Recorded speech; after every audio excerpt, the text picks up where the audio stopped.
The night I gave myself to an Amish boy, my mother was sleeping 30 feet away. I was 17 years old. I had never held a boy's hand. I had never been alone in a room with one. I had never even thought about a boy, not out loud, not in my journal, not even in a whisper to my closest sister, because where I come from, thoughts like that are dangerous. And what I did that night in that barn, that wasn't just dangerous, that was the kind of thing that ends families, ruins names, closes doors forever. And I did it anyway. Stay with me. Because what happened after that night is the part that will actually break your heart. Before we go any further, if you've never heard a story like this before, make sure you hit subscribe, because I share things here that I've never said out loud anywhere else. My name isn't important. In the community I grew up in, girls don't really own their names anyway. We were Old Order Amish, a small settlement in rural Ohio, maybe 200 families, all living within a few miles of each other. No electricity, no cars, no internet, no mirrors that weren't absolutely necessary, and no questions. That was the first rule, the unspoken one, the one that ran underneath everything else like a current. You do not question. Now I know what some of you are thinking. You've seen the documentaries. You think you understand what Amish life looks like from the outside, because the documentaries don't show you what it feels like to grow up inside a world where your entire identity, your worth, your future, your soul, is entirely determined by how well you obey. I was the second of 6 children. My father was a quiet, deeply faithful man. My mother ran our home like a general runs a war, with precision, with silence, and with absolute authority. I loved them both. I feared them both. We woke at 5 in the morning. We prayed before we ate, after we ate, before we worked, after we worked. We attended church every other Sunday in a neighbor's home, 3 hours of German hymns and sermons on the floor. By the time I was 12, I could cook a full meal for 8 people. By 14, I was responsible for the younger children every afternoon. By 17, the conversations had already begun about which boys in the community were appropriate, which families were good matches, what my future was going to look like. Nobody asked me what I wanted, and here's the thing nobody tells you about growing up that way. You don't even know to miss what you never had, until the moment you see it. And for me, that moment had a name. His name was Eli. I didn't know it yet, but the first time I looked at him twice was the first step toward losing everything I had ever known. Eli came to our settlement in late August. His family was from a neighboring district about 40 miles north. They came every year during harvest season to help with the field work. Families did that. It was normal. It was community. What wasn't normal was him. I want you to understand something. In my world, boys and girls didn't really see each other. Not the way you're imagining. You were aware of each other. The way you're aware of furniture, present, functional, assigned a purpose. Eli wasn't like furniture. He was 19, tall, lean, with hands that were rough from years of field work. He had this dark brown hair that curled slightly at the edges under his hat. And his eyes, I know this sounds dramatic, but his eyes were the color of the sky right before a storm. Not romantic story blue. Actual pre-storm gray. Like he was already thinking about the lightning. I noticed him on the first day, and then I told myself to stop. Because I knew the rules. Oh, I knew them so well. Unmarried girls don't speak to unfamiliar boys without a purpose. You don't stand near them. You don't linger. You don't find reasons to be in the same space. My older sister Hannah had been placed under church discipline 2 years before for writing a single letter to a boy she admired. One letter. She hadn't even mailed it. Someone found it. The bishop came to our house. The elders talked. Hannah stood before the congregation and confessed. One letter. One. She never wrote another word that wasn't approved. She was married off within 6 months to a widower twice her age. She smiled at the wedding. I watched her smile and knew it wasn't real. So I knew exactly what happened to girls who let themselves want things. I knew exactly what the cost was. And every morning for the first 2 weeks of harvest season, I woke up and told myself, don't look at him. I looked at him every single day. It started with something so small it almost seems ridiculous now. A dropped bucket. I was carrying water from the well around the side of the house. He was passing nearby. The handle slipped, or maybe I let it slip, I still don't know, and the bucket hit the ground with a hollow wooden thunk. He reached down and picked it up before I even moved. Our hands touched for maybe 2 seconds when he handed it back. 2 seconds. I thought about those 2 seconds every single night for 3 weeks. 2 seconds. That's all it takes, apparently. 2 seconds to change the entire direction of your life. We started talking after that. Small things, safe things, how the corn was coming in, whether the rain would hold off through Thursday. How many jars my mother was expecting me to fill before October. But it was never really about the corn, it was the way he talked to me, like I was worth talking to. Like what I thought mattered. He asked me questions, real questions. Not about my chores, or my family, or which boys I might be considering. He asked me what my favorite season was. He asked me what I thought the sky looked like from an airplane. He asked me if I ever got tired. No one had ever asked me that, if I ever got tired. I was so caught off guard by the question that I actually laughed this nervous, startled laugh, and he smiled. And for 1 second I forgot to be afraid. That second was more dangerous than the 2 seconds at the well, because by the end of that week we had a secret, and secrets in my world don't stay small. We learn to be invisible. That's the only way I can describe it. In a community where everyone watches everyone, where privacy doesn't exist, where every action is seen, noted, and accountable to God and neighbor, you learn to operate in the margins. The 5 minutes after evening chores when everyone was washing up, the 15-minute gap on Sunday afternoons between the meal and the rest period, the brief, breathless window when the adults were occupied and the younger children hadn't yet noticed you were gone. We found those windows, we filled them. And I want to be honest with you right now, nothing inappropriate happened in those early weeks. I need you to understand the world I was living in. Even the conversations we were having were, by our community's standards, a profound violation. Just talking to him, alone. That was already enough to ruin me. He told me about his district. It was slightly more progressive than ours. They were permitted certain small things we weren't. He had once used a telephone at a neighbor's farm to call a cousin in another state. I had never used a telephone. He described the sound of someone's voice coming through a wire from hundreds of miles away like it was the most astonishing miracle. I sat there listening to him and thought, I am 17 years old, and I have never heard a voice from another state. Some of you grew up with smartphones in your hands. I want you to hold that image of 17-year-old me, sitting in the shadow of a barn, completely electrified by the description of a phone call. Think about what that tells you about how small my world was. The weeks passed. October approached. His family would leave when the harvest was done, maybe 2-3 weeks away. And I felt something I had no name for at the time, something panicked and desperate and hot in the center of my chest. I didn't want him to go. More than that, I was terrified of who I would be after he left. Because Eli had shown me something. Not anything physical. Not yet. Just a version of myself I hadn't known existed. A girl who laughed without permission, who had opinions, who felt interesting inside her own life. How do you go back to being invisible after someone makes you feel like that? You can't. That's the answer. You can't. And that's exactly what makes what happened next so inevitable. Because when you've had a taste of something real, something that makes you feel alive, you stop being careful. I should have been careful. I should have been so careful. I need you to stay with me for the next part. This is the part of the story I almost didn't include. Almost deleted it 100 times. If you're still here like this video, it helps more than you know, and it tells me you want to hear the truth. It was the 23rd of October. I remember because it was 3 days before Eli's family was scheduled to leave. 3 days. I had been counting them down like a kind of silent grief. Every morning I'd wake up and think, 3 more days, 2 more days. The sky that afternoon turned a color I had seen before, that heavy bruised yellow-green. That means the atmosphere is doing something serious. My father looked at it from the porch and told everyone to move quickly. Get the remaining crops covered. Get the animals in. Get inside. In the rush and the wind and the noise of 20 people scrambling across a property, Eli and I ended up in the old storage barn at the far edge of the land. It wasn't planned. Or maybe some part of me had already planned it in a way I couldn't admit to myself. The rain hit the roof like something violent. We couldn't leave. The lightning was close, you could feel it in your back teeth. That electric pressure before a strike. So we stayed. I want to be very honest with you here, because I know what some of you are waiting for, and I know what kind of story you might think this is. But I'm going to tell you what that night actually was, what it meant, because that's what matters. We sat against the barn wall in the near dark, and we talked for 2 hours while the storm broke itself apart on the roof above us. He talked about leaving not just our settlement, but leaving Amish life entirely. He had been thinking about it, quietly, secretly, in the same margins where I had been hiding pieces of myself. He asked me if I had ever thought about it, and I told him the truth. I told him I was terrified that I had been thinking about nothing else for months.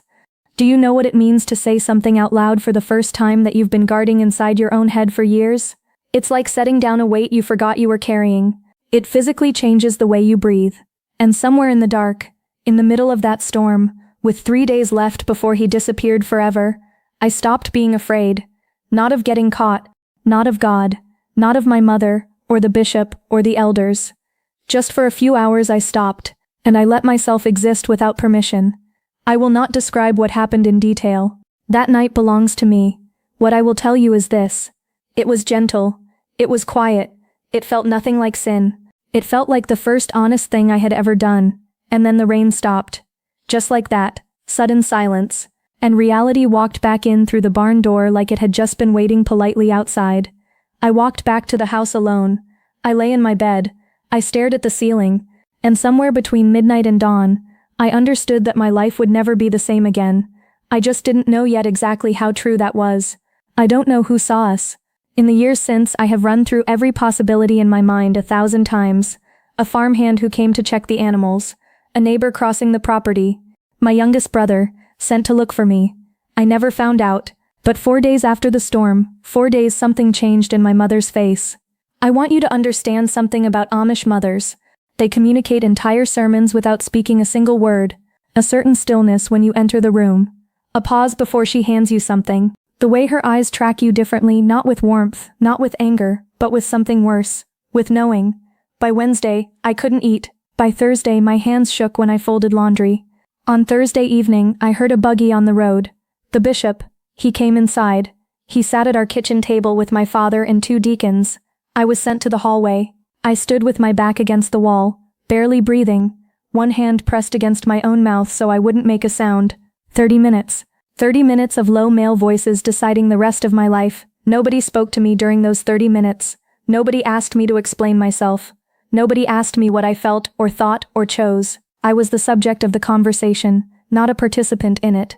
When my father came out, he didn't look at me for a long moment. He stood in the hallway with his hands at his sides and his eyes on the floor. Then he looked up, and he said 7 words. Just 7. You have brought shame on this family. That was all. He went to bed.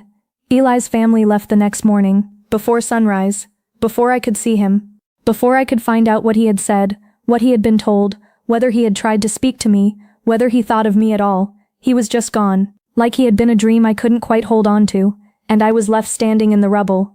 But the rubble wasn't done falling, not even close. I know this is heavy, but I need you to stay, because what happens at the end of this story is the reason I made it. Comment still here if you're with me, and if you haven't subscribed yet, please. This channel is the only place I tell the truth. In our community there is a process for what I had done. It is called church counsel and correction. It sounds clean when you say it that way. It was not clean. Here is what it actually means. You are visited repeatedly by church elders who ask you questions about what happened, when it happened, how it happened. You answer truthfully. You express genuine remorse. You demonstrate through your behavior and your submission that you understand the gravity of your sin. And then when the elders agree you are sufficiently broken, you stand before the full congregation and confess, out loud, in front of everyone you have ever known. I was not formally shunned, not yet. Formal shunning, the ban, is for members who have been baptized and then violated their vows. I had not yet been baptized. I was young. There was still hope for my soul, they said. So instead of the ban, I received counsel. Months of it. Every week an elder would come. Every week I would sit across the table from a man 3 times my age and describe my heart to him. Describe my failures. Describe my willingness to submit. I want you to understand what that does to a person. What it does to a 17-year-old girl to be asked week after week to make herself smaller. To translate her most private experiences into language acceptable to men who have already decided what those experiences meant. I became very good at saying what they needed to hear. And very good at feeling nothing while I said it. The public confession came in February, 4 months after the storm.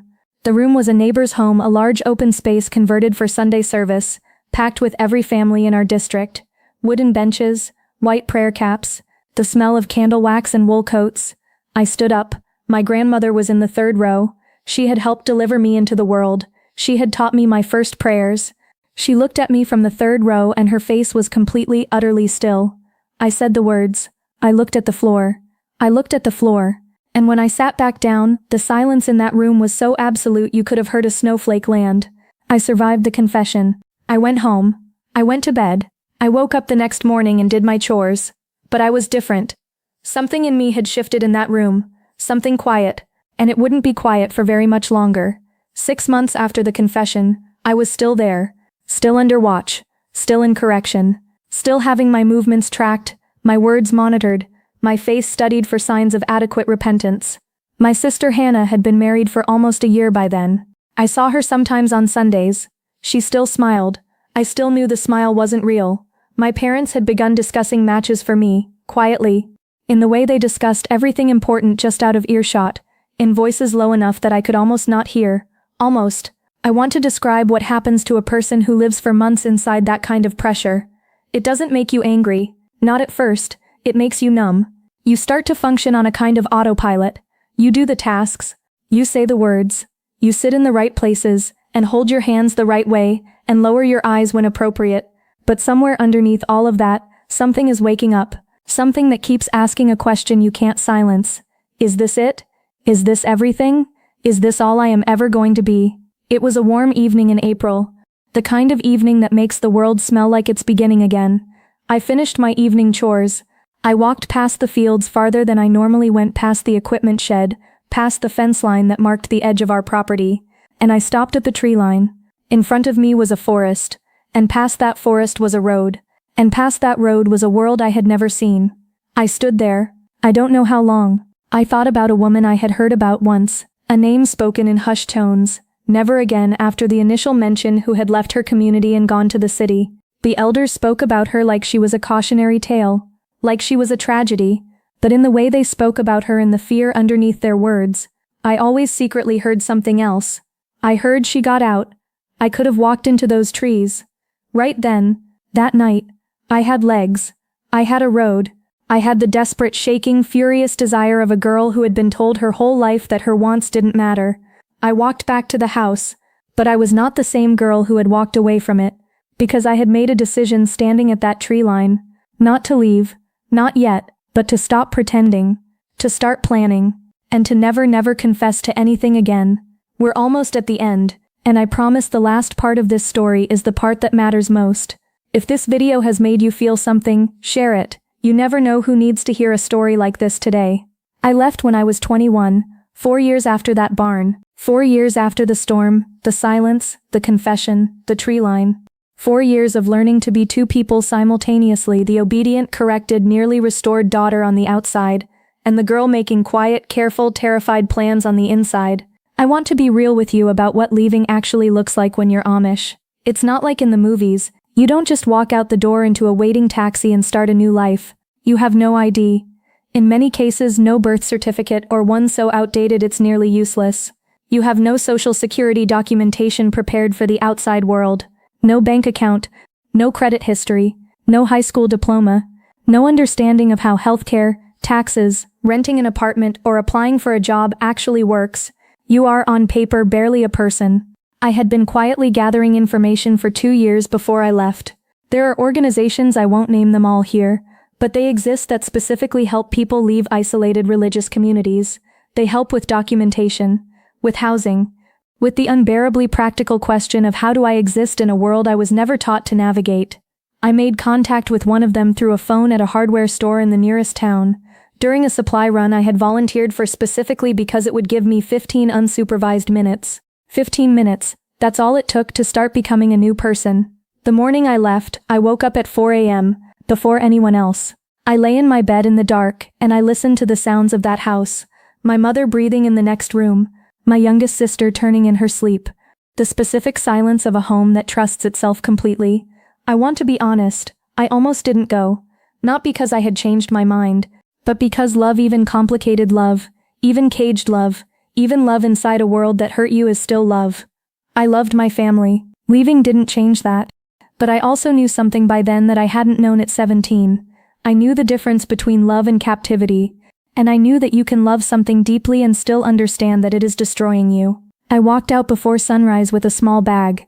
I did not look back, not because I wasn't tempted, but because I had learned in 4 years of planning that looking back is how you stop. And what was on the other side of that door? Terror. Complete, absolute, breathless terror. And the first morning of the rest of my life. I have been out for several years now. I won't say exactly how many. I won't say where I live. There are people from my former community who are still, even now, people I have to be careful around. But here is what I will tell you. Pattern interrupt soft, grounded, strong. I have an apartment. I have a job. I have a therapist who has spent a considerable amount of time helping me understand that wanting things, basic human things, is not a sin. I have a small group of friends who know my whole story and love me anyway. Actually love me, not conditionally, not as long as I stay in line. Just love me. I think about Eli sometimes. I don't know where he is. I have never tried to find out. Some chapters close and trying to reopen them only tears the page. But I think about what he represented. What that night in the barn actually was, stripped of all the shame that was thrown over it afterward. It was a choice. The first real choice I ever made for myself. And in a world that had never offered me choices, not about my future, not about my body, not about my own name, that choice was an act of survival, before I even knew I needed to survive. I want to say something directly to anyone watching this, who is in a controlled environment right now. Any kind of controlled environment. Religious, family, relationship, community. If you have never been allowed to choose, if every part of your life has been decided for you, if the version of yourself you show the world is a costume you put on to stay safe, please hear me. Your wanting is not a sin. Your choosing is not a sin. Being a full human being, with needs and desires and questions and doubts, that is not something you need to confess. I was told when I left that I was choosing the world over God. I have thought about that a lot. And here is what I've come to believe. I think a God who made me fully, completely, with every question and desire and restless, hungry, impossible dream, did not make me to be silent. I think the greatest act of faith I have ever performed was the decision to live honestly, even when it cost everything, especially when it cost everything. They called what I did a sin. Maybe it was. I was young. I was impulsive. I broke rules that my entire world was built around. But here is what I know now, years later, living a life I chose with my own hands. The sin wasn't the barn. The sin wasn't Eli. The sin was the system that told a 17-year-old girl that her only value was her silence. That her only purpose was obedience. That she was not allowed to be fully, messily, dangerously human. They told me I chose the world over God. What I actually chose was myself. And I would do it again.